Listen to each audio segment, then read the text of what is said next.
Excel PU college ಗುರುವಾಯಿನಕೆರೆ, ಕರ್ನಾಟಕದ number 1 PU college. Admissions open now. ಈಗ ರಾಜ್ಯದಲ್ಲಿ ದಾವಣಗೆರೆ ದಕ್ಷಿಣ ವಿಧಾನಸಭಾ ಕ್ಷೇತ್ರದ ಉಪಚುನಾವಣೆಯದ್ದೇ ಚರ್ಚೆ. ಈಗ ಅಭ್ಯರ್ಥಿಗಳು ಕಣದಲ್ಲಿ ಫೈನಲ್ ಆಗಿರೋದ್ರಿಂದ ಎಸ್ ಮಲ್ಲಿಕಾರ್ಜುನ್ಗೆ ಸಾದಿಕ್ ಪೈಲ್ವಾನ್ ಒಂದು ಸ್ಪರ್ಧೆ ದೊಡ್ಡ ತಲೆನೋವಾಗಿ ಕಾಡ್ತಾ ಇದೆ. ಯಾಕಂದ್ರೆ ಕಾಂಗ್ರೆಸ್ ಬಂಡಾಯ ಅಭ್ಯರ್ಥಿಯಾಗಿ ಅವರು ನಾಮಿನೇಷನ್ ಫೈಲ್ ಮಾಡಿರುವಂಥದ್ದು. ಸೊ ಈಗ ಅಭ್ಯರ್ಥಿ ಸಮರ್ಥ್ ಮಲ್ಲಿಕಾರ್ಜುನ್ಗೆ ನುಂಗಲಾರದ ತುತ್ತಾಗಿ ಪರಿಣಮಿಸ್ತಾರಾ ಸಾದಿಕ್ ಪೈಲ್ವಾನ್ ಅನ್ನುವಂಥ ಪ್ರಶ್ನೆ ಉದ್ಭವಿಸ್ತಾ ಇದೆ. ಯಾಕಂದ್ರೆ ಅಲ್ಲಿ ದಾವಣಗೆರೆ ದಕ್ಷಿಣ ವಿಧಾನಸಭಾ ಕ್ಷೇತ್ರದಲ್ಲಿ ಮುಸ್ಲಿಂ ಸಮುದಾಯದ ವೋಟ್ ಅಧಿಕವಾಗಿದೆ. ಸುಮಾರು 75,000ಕ್ಕೂ ಅಧಿಕ ಮುಸ್ಲಿಂ ಸಮುದಾಯದ ವೋಟ್ಗಳಿದ್ದಾವೆ. ಒಂದು ವೇಳೆ ಆ ಒಂದು ವೋಟ್ ಚದುರಿ ಹೋದರೆ ಕಾಂಗ್ರೆಸ್ಗೆ ಒಂದು ದೊಡ್ಡ ಮರ್ಮಾಘಾತ. ಕಾರಣ ಏನು ಅಂತಂದರೆ, ಯಾವ ಸಮುದಾಯ ಕಾಂಗ್ರೆಸ್ಸನ್ನು ಪ್ರತಿ ಚುನಾವಣೆಯಲ್ಲೂ ಕೂಡ ಬ್ಯಾಕ್ ಮಾಡುತ್ತೋ, ಈಗ ಆ ಸಮುದಾಯದ ಮುಂದೆನೇ 2 ಆಪ್ಷನ್ ಇದೆ. ಒಂದು ಕಾಂಗ್ರೆಸ್, ಮತ್ತೊಂದು ಸಾದಿಕ್ ಪೈಲ್ವಾನ್, ಇನ್ನುಳಿದಂತೆ ಬೇರೆ ಅಲ್ಪಸಂಖ್ಯಾತ ಅಭ್ಯರ್ಥಿಗಳು. ಸೊ ಹೀಗಾಗಿ ಒಂದು ವೇಳೆ ಈ ಒಂದು ವೋಟ್, ಅಲ್ಪಸಂಖ್ಯಾತರ ವೋಟ್ ಕನ್ಸಾಲಿಡೇಟೆಡ್ ಆಗಿ ಕಾಂಗ್ರೆಸ್ ಪಕ್ಷಕ್ಕೆ ಏನು ಬರ್ತಾ ಇತ್ತು, ಆ ವೋಟ್ ಸ್ಪ್ಲಿಟ್ ಆದಂತಹ ಸಂದರ್ಭದಲ್ಲಿ ಕಾಂಗ್ರೆಸ್ ಅಭ್ಯರ್ಥಿಗೆ ಎಲ್ಲೋ ಒಂದು ಕಡೆ ಅದರ ಎಫೆಕ್ಟ್ ತಟ್ಟುತ್ತೆ, ಆ ಹೀಟ್ ತಟ್ಟುತ್ತೆ.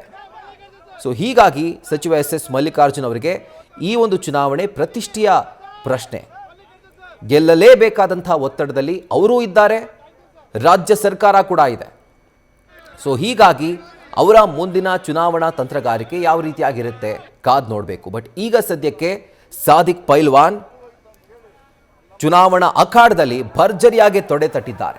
ಕಾಂಗ್ರೆಸ್ ಪಕ್ಷದ ವಿರುದ್ಧ ಭರ್ಜರಿಯಾಗಿ ತೊಡೆ ತಟ್ಟಿ ತಮ್ಮ ಉಮೇದುವಾರಿಕೆಯನ್ನು ವಾಪಸ್ ಪಡೆದೆ, ನಾನು ಕೂಡ ಕಣದಲ್ಲಿದ್ದೀನಿ, ನಾನು ಕೂಡ ಕಾಂಗ್ರೆಸ್ ಅಭ್ಯರ್ಥಿಯನ್ನು ಸೋಲಿಸ್ತೀನಿ ಅನ್ನುವಂಥ ಪಟ್ಟನ್ನು ಹಿಡಿದು ಅವರು ಈಗ ಸದ್ಯಕ್ಕೆ ದೊಡ್ಡ ತಲೆನೋವಾಗಿ ಪರಿಣಮಿಸಿರುವಂಥದ್ದು. ಈಗ ಸದ್ಯಕ್ಕೆ ಡೀಟೇಲ್ಸನ್ನು ಕೊಡ್ತಾ ಹೋಗ್ತಾರೆ ನಮ್ಮ ಪ್ರತಿನಿಧಿ ಶಿವಾನಂದ್. ಈಗ ಲೈವ್ನಲ್ಲಿ ಜಾಯಿನ್ ಆಗ್ತಿದ್ದಾರೆ. ಶಿವಾನಂದ್, ಒಂದು ಕಡೆ ನಿನ್ನೆ ನಡೆದಂಥ ಹೈ ಡ್ರಾಮಾದ ಹೊರತಾಗಿಯೂ ಅವರು ನಾಮಿನೇಷನನ್ನು ವಾಪಸ್ ಪಡ್ಕೊಂಡಿಲ್ಲ ಸಾದಿಕ್ ಪೈಲ್ವಾನ್ ಅವರು. ಈಗ ಅದೇ ಎಲ್ಲೋ ಒಂದು ಕಡೆ ಕಾಂಗ್ರೆಸ್ಗೆ, ಎಸ್ಪೆಷಲಿ ಸಚಿವ ಎಸ್ ಮಲ್ಲಿಕಾರ್ಜುನ್ ಹಾಗೂ ಅಭ್ಯರ್ಥಿ ಸಮರ್ಥ್ ಮಲ್ಲಿಕಾರ್ಜುನ್ಗೆ ಒಂದು ದೊಡ್ಡ ಏಟನ್ನು ಕೊಡುತ್ತಾ ಅಂತ ಮುಂದಿನ ದಿನಗಳಲ್ಲಿ? ಖಂಡಿತ ರಾಹುಲ್, ಏನಂತಂದರೆ ದಾವಣಗೆರೆ ಉಪಚುನಾವಣೆ ಏನಂದರೆ ದಿನದಿಂದ ದಿನಕ್ಕೆ ರಂಗೇರ್ತಾ ಇದೆ. ಅದರಲ್ಲೂ ಕೂಡ ಕಾಂಗ್ರೆಸ್ ವರ್ಸಸ್ ಕಾಂಗ್ರೆಸ್ ಚುನಾವಣೆ ನಡೆಯುವಂಥ ಸಾಧ್ಯತೆ ಹೆಚ್ಚಾಗಿರುವಂಥದ್ದು. ಯಾಕಂತಂದರೆ ಈ ಒಂದು ಕಾಂಗ್ರೆಸ್ನಲ್ಲಿ ಪವರ್ಫುಲ್ ಆಗಿರುವಂಥ ಸಾದಿಕ್ ಪೈಲ್ವಾನ್ ಅವರು ಏನಂತಂದರೆ ಹಾಕಿದಂಥ ನಾಮಪತ್ರವನ್ನು ವಾಪಸ್ ತೆಗೆದುಕೊಳ್ಳದೆ ಎಸ್ ಮಲ್ಲಿಕಾರ್ಜುನ್ ಹಾಗೂ ಕಾಂಗ್ರೆಸ್ ಅಭ್ಯರ್ಥಿ ಸಮರ್ಥಿಗೂ ಕೂಡ ಏನು ಟೆನ್ಷನ್ ಕೊಟ್ಟಿರುವಂಥದ್ದು. ಯಾಕಂದರೆ ದಕ್ಷಿಣ ವಿಧಾನಸಭಾ ಕ್ಷೇತ್ರ ಅವಲಂಬಿತವಾಗಿರುವುದೇ ಮುಸ್ಲಿಂ ಮತಗಳ ಮೇಲೆ. ಅಂದರೆ ದಿವಂಗತ ಶಿವಶಂಕರಪ್ಪನವರು 4 ಬಾರಿ ಗೆದ್ದು ಬಂದರೂ ಕೂಡ ಈ ಒಂದು ಮುಸ್ಲಿಂ ಮತಗಳ ಮೇಲೆ ಗೆದ್ದು ಬಂದಿರುವಂಥದ್ದು.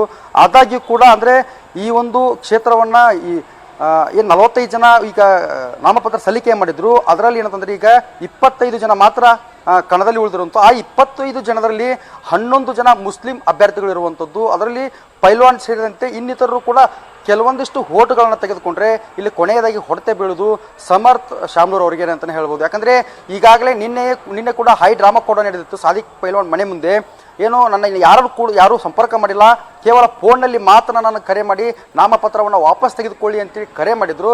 ಇದಕ್ಕೆಲ್ಲ ನಾನು ಜಗ್ಗೋದಿಲ್ಲ, ಯಾಕಂದರೆ ನನ್ನ ಹಿಂದೆ ನನ್ನ ಸಮಾಜ ಇದೆ, ನಮ್ಮ ಸಮಾಜದ ಮುಖಂಡರಿದ್ದಾರೆ, ನಮ್ಮ ಸಮಾಜದ ಯುವಕರಿದ್ದಾರೆ. ಈ ಒಂದು ಸಮಾಜದಿಂದ ನಾನು ನಿಂತರೆ ನಿಮ್ಮನ್ನು ಗೆಲ್ಲಿಸ್ಕೊಂಡು ಬರ್ತೀನಿ ಅಂತ ನನಗೆ ಮಾತು ಕೂಡ ಕೊಟ್ಟಿದ್ದಾರೆ ಅಂತೇಳಿ ಸಾದಿಕ್ ಪೈಲ್ವಾನ್ರು ಕೂಡ ಹೇಳಿದರು. ಈ ಒಂದು ಮಾತು ಅಂದರೆ ಸಂಸದರಾಗಿರ್ತಕ್ಕಂಥ ಪ್ರಭಾ ಮಲ್ಲಿಕಾರ್ಜುನ್ ಹಾಗೂ ಸಚಿವರಾಗಿರ್ತಕ್ಕಂಥ ಎಸ್ ಮಲ್ಲಿಕಾರ್ಜುನ್ ಅವರಿಗೆ ತಮ್ಮ ಮಗನನ್ನು ಗೆಲ್ಲಿಸಿಕೊಂಡು ಬರುವುದು ಒಂದು ಸಾಕಷ್ಟು ಟೆನ್ಷನ್ ಆಗಿರುವಂಥದ್ದು. ಯಾಕಂದರೆ ಈ ಕ್ಷೇತ್ರ ಬಹಳ ಈ ಒಂದು ದಾವಣಗೆರೆ ಜಿಲ್ಲೆಯಲ್ಲೇ ಒಂದು ರೀತಿ ವಿಶೇಷ ಅಂತಲೇ ಹೇಳ್ಬೋದು. ಯಾಕಂದರೆ ಒಬ್ಬರಿಗೆ ಮನೆ ಹಾದರೆ ಇಲ್ಲಿನ ಮತದಾರರು ಆ ಒಬ್ಬ ವ್ಯಕ್ತಿ ಹಿಂಬಾಲನೆ ಹೋಗ್ತಾರೆ ಅನ್ನುವಂಥ ಮಾತುಗಳು ಕೂಡ ಬರ್ತಿತ್ತು. ಆದರೆ ಈಗ ಹೊಸ ತಲೆ ಬಂದಿರತಕ್ಕಂಥ ಹಿನ್ನೆಲೆ ಆ ಒಂದು ಶಾಮನೂರು ಕುಟುಂಬದ 3ನೇ ತಲೆ ಈಗ ಚುನಾವಣೆಗೆ ನಿಂತಿರತಕ್ಕಂಥ ಹಿನ್ನೆಲೆಯಲ್ಲಿ ಇತ್ತ ಬಿಜೆಪಿ ಕೂಡ ಈ ಸಾದಿಕ್ ಪೈಲ್ವಾನ್ ಮತ್ತು ಇನ್ನಿತರೆ ಮುಸ್ಲಿಂ ಅಭ್ಯರ್ಥಿಗಳ ಒಂದು ಮತವನ್ನು ಒಡಿಲಿಕ್ಕೆ ಏನಂತಂದರೆ ಅವರಿಗೂ ಕೂಡ ಅನುಕೂಲವಾಗಿರುವಂಥದ್ದು. ಈ ಹಿನ್ನೆಲೆಯಲ್ಲಿ ಎಸ್ ಮಲ್ಲಿಕಾರ್ಜುನ್ ಆಗಿರ್ಬೋದು, ಸಂಸದೆ ಪ್ರಭಾ ಅವರಾಗಿರ್ಬೋದು ಏನೇನೆಲ್ಲ ಸ್ಟ್ರಾಟಜಿಗಳನ್ನು ಮಾಡ್ತಾರೆ. ಯಾಕಂದರೆ ಮೊದಲ ಬಾರಿಗೆ ಮಗ ಏನಂದರೆ ಈ ಕ್ಷೇತ್ರದಿಂದ ಚುನಾವಣೆ ಮಾಡಿರ್ತಕ್ಕಂಥ ಹಿನ್ನೆಲೆಯಲ್ಲಿ ಈ ಒಂದು ಕ್ಷೇತ್ರವನ್ನು ಬಿಟ್ಟು ಕೊಡದೇ ಇರೋ ಹಾಗೆ ಯಾವ ರೀತಿಗಳನ್ನು ಪ್ಲ್ಯಾನ್ಗಳನ್ನು ಮಾಡ್ಕೊತಾರೆ ಅನ್ನುವಂಥ ಯಕ್ಷ ಪ್ರಶ್ನೆ ಆಗಿರುವಂಥದ್ದು. ಇದಾದ ನಂತರವೂ ಕೂಡ ಸರ್ಕಾರದಿಂದ CM ಸಿದ್ದರಾಮಯ್ಯನವರು ಕೂಡ ಸೂಚನೆಯನ್ನು ಕೊಟ್ಟಿರುವಂಥದ್ದು. ಯಾಕಂದರೆ ಈ ಒಂದು ಮುಸ್ಲಿಂ ಮತಗಳು ಕಾಂಗ್ರೆಸ್ ಬಿಟ್ಟು ಬೇರೆ ಎಲ್ಲಿ ಹೋಗಬಾರ್ದು, ಈ ಹಿನ್ನೆಲೆ ಆ ರೀತಿ ಕಾಪಾಡ್ಕೋಬೇಕಂತ ಒಂದು ರೀತಿ ಸ್ಟ್ರಾಟಜಿಗಳನ್ನು ಯೂಸ್ ಮಾಡ್ತಾ ಇರುವಂಥದ್ದು Rahul. Right Shivanand, thank you ಡೀಟೇಲ್ಸ್ಗೆ. ನ್ಯೂಸ್ ಫಸ್ಟ್ ನಿರ್ಭೀತಿಯಿಂದ ನಿಮ್ಮ ಪರವಾಗಿ.